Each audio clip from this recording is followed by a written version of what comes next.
Hey everyone, welcome back to my channel. I'm Katie. I am a mom of a 2-year-old little girl, and I am currently 33 weeks pregnant with my second baby girl. So today I wanted to hop on here and talk about the top 10 baby products that we used for my first baby that I regret buying. So these are products that I bought or I put on my registry that we didn't use. I'm not going to do them in any specific order, so stick around to the end to make sure that you learn about all the products that you can skip on purchasing and save yourself some money. I also have a video of my top 10 newborn must-haves that we used every single day for my first baby, and we'll definitely be using this next time around. Honestly, we're still using most of them right now, 2 years later. So if you're interested in checking that video out, I'm gonna link it below. If you guys like this video, please give it a big thumbs up. It really helps me grow my channel. All right, so let's get right into it. So the first one I have on my list is the Hatch sound machine. So I know this is a beloved product and so many people love this and have this in like their top 10 newborn must-have videos. So do not come for me. We purchased this. I think I actually had it on my registry and someone gifted it to us. And the only reason I put it on there was because it's so popular. We did not use this like at all. I would recommend if you are looking for a white noise machine, which I think is much needed and really useful. My 2-year-old still sleeps with the sound machine for her naps and overnight. Purchase the Hush portable white noise machine. That's what I used. It's in my top 10 newborn must-have video. I talk all about it in there. If you're interested in learning more about that, go click on that video, check it out. Save yourself some money. You don't need the Hatch sound machine. Another reason why people like it is that there's that nightlight feature. I would say if you want a nightlight, I'd recommend going to your grocery store or the Home Depot and just buying a cheap one. That's what I did for overnight feedings. You could use the Hatch sound machine. I just think it's a big purchase for something that's not necessarily needed. Okay, the second one on the list is the Haakaa Breast Pump. Again, this is a beloved item, though again, please do not come for me on this. I bought this because everyone told me to. I didn't use it at all. I actually found it to be painful when you are using it as like a manual breast pump. I had the Spectra electric breast pump that I really recommend looking into if you are looking into a breast pump. I loved it. That's what I used. I never used the Haakaa breast pump. Other people I hear use it to catch the letdown from the other breast that you're not breastfeeding on. I didn't need that at all. I didn't have letdown. I feel like a lot of people talk about it like it's a given that every single mom is gonna have that. I never had leaking or letdown on the opposite breast. So that's not necessarily the case for everyone who is breastfeeding. I think I had a pretty good milk supply in general. And again, I never had that letdown, so I didn't have need for that Haakaa breast pump. This product, I think it's great for some people and it really helps them and it works for them. For me, I didn't have any use for it. Okay, so number 3 on the list, I have our baby swing that we purchased. Really, there was nothing wrong with this baby swing, but my daughter didn't like it. So I think let me put her in there for like 20 seconds one time. And they're big, they take up space. So now I have this swing that I used for 20 seconds and we know that we wanted to have more kids, so I didn't want to get rid of it, and now I'm just storing it and it takes up a lot of space. I think bottom line for swings is some babies really like that like rocking motion side to side or front to back, and some babies don't, and my first baby didn't. What I would recommend doing is if you have a friend or family member that currently has a baby swing, ask them to borrow it for a few days to see if your baby likes that motion. And then if it's like a game changer for you and your baby falls asleep instantly and you're like, I need this, then go out and make that purchase. Okay, so number 4 I have on my list is just having too many baby seats in general. So I'm gonna list off the baby seats that I got for my first baby.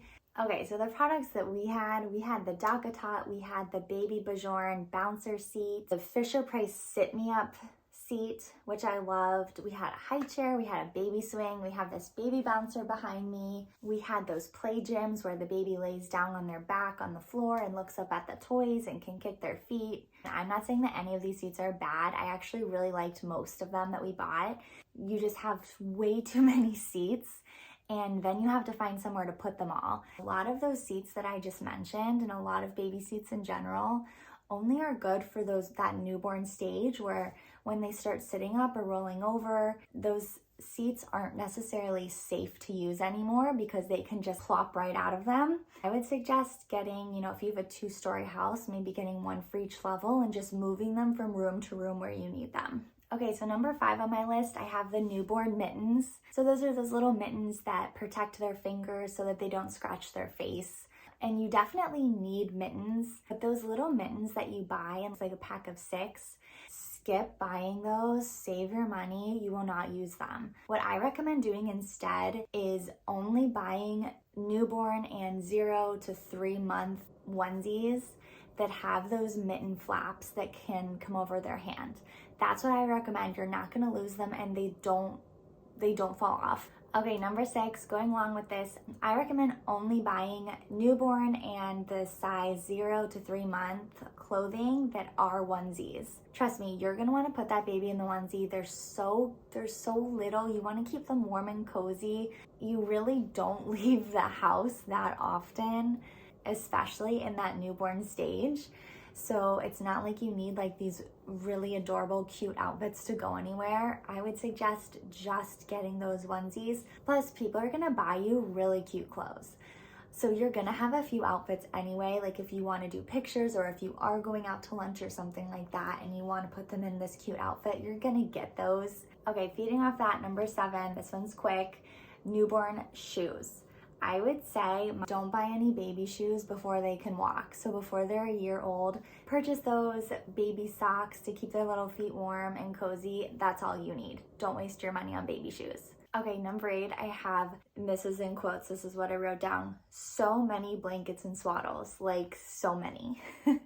So obviously you're gonna need swaddles and blankets for that baby. I don't know if it's just me or like what happened, but I ended up with having over 10 baby blankets.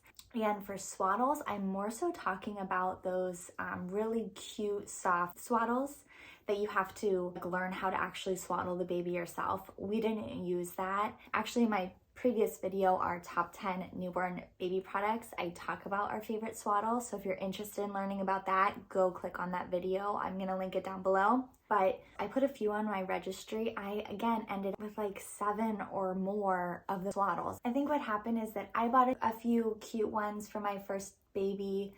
I was gifted a lot.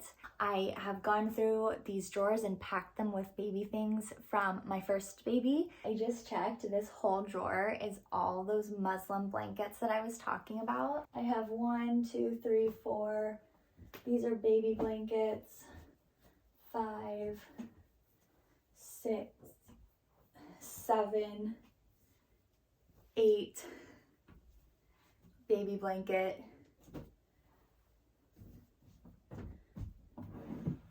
This other drawer over here is all baby blankets.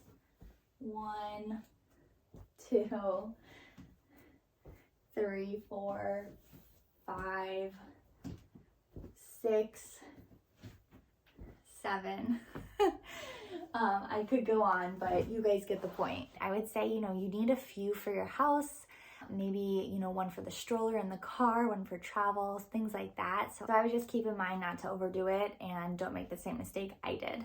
Okay, so number 9 is the Brezza bottle warmer. Someone gifted us this, and I actually really like this product. If you are doing formula, this could be a great product for you. I didn't ever have to use formula, so we really didn't use this product. But what it does is that you can put water in the cylinder, warm it up, and then super easily make that bottle. However, I decided to put it on the list because I had it and I still have it now, but we didn't use it. So it's one of those products that we really didn't need. Okay, last item, number 10, is an expensive diaper bag. I was so excited to buy this diaper bag when I was pregnant with my first baby. I got it from Nordstrom. It was a pricey diaper bag. It was sleek and chic and cute and I loved it. But this time around, I actually bought a new one. I bought a black backpack and I'll put a picture of it right here. This one's easy to clean. It has good storage. It's a backpack, which I think will be really important when I have a 2-year-old and a newborn, so I can have my hands free. It's also more on the gender neutral side, so I know that my husband would be able to use it if he's ever going out without me. And it was definitely a better price than the first one that I purchased. I would say for diaper bags, get one that's functional, that's going to work for you and your family, and one that isn't overly expensive, because as they grow, it gets really messy and there's crumbs everywhere. Okay, you guys, so those are the top 10 baby products that I regret buying. I hope that was helpful and insightful for you guys. I hope you liked that video. Like I mentioned, I do have a top 10 newborn must-have baby products video. I linked and talked about all the items that we used every single day for my first baby, and a lot of them we're still using now. We're definitely using for this baby too. So go check it out if that's something that you're interested in. Please take a minute and like this video. It really helps me grow my channel. If you're interested in more content like this, consider subscribing to my channel. I'd love to have you guys. I'm thinking in the next few videos, I'm gonna do what's in my toddler's Easter basket. Once I get this nursery done, I'm gonna do a nursery reveal and where everything is for the changing station. I'm thinking I might do a what's in my hospital bag. I had a C-section for my first baby, and I might be having a C-section for this baby too, so I might do like a C-section hospital bag. So if you guys are interested in content like that, please consider subscribing. Again, I would love to have you guys here. I really appreciate the time that you guys spent with me today and for clicking on this video. I will see you soon.